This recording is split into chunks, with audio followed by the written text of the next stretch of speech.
Okay, we're in the Lucci Strength and Conditioning room here in Providence, Rhode Island.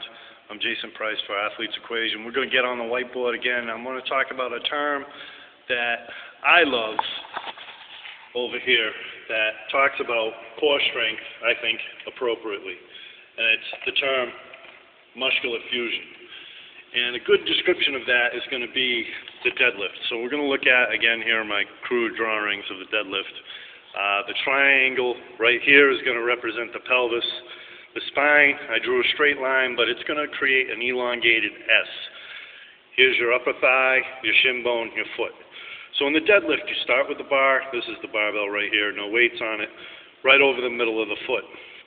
And the concept of what you want to do is you want to use your spinal erectors here, your abdominal muscles here, and the muscles that act around the pelvis to create a solid foundation. That is what core strength and stability is truly all about, is creating muscular fusion within the muscles of the pelvis and the muscles of the spine. Stuart McGill, in his book Low Back Disorders, talks about an antenna, a radio antenna, and the stanchions that come off it, and that's what supports the weight of the antenna. If you take the spine and you remove all the muscles and ligaments, it's only going to be able to hold about 20 pounds before it collapses. So because of the muscles, we're able to handle the forces that we place upon the spine. So in a deadlift, by creating this muscular fusion, when you push the knees back, and we move on to the next one here, you see the knees back, the spine creates a lever that's going to help lift the weight. So by keeping this muscular fusion and using the hip, knee, and ankle joints to lift the stabilized trunk with the barbell, you're able to complete the deadlift here.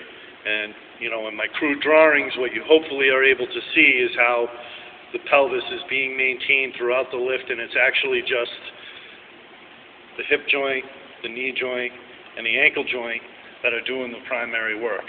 Okay, a lot of times mistakes you'll see is people be lifting with their low backs here to create a false sense of hip extension in the deadlift, and they're actually doing back extension.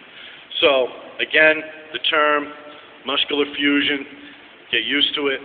Hopefully it's going to be one that's going to take over more of than the confusion that what is core stability and core strength.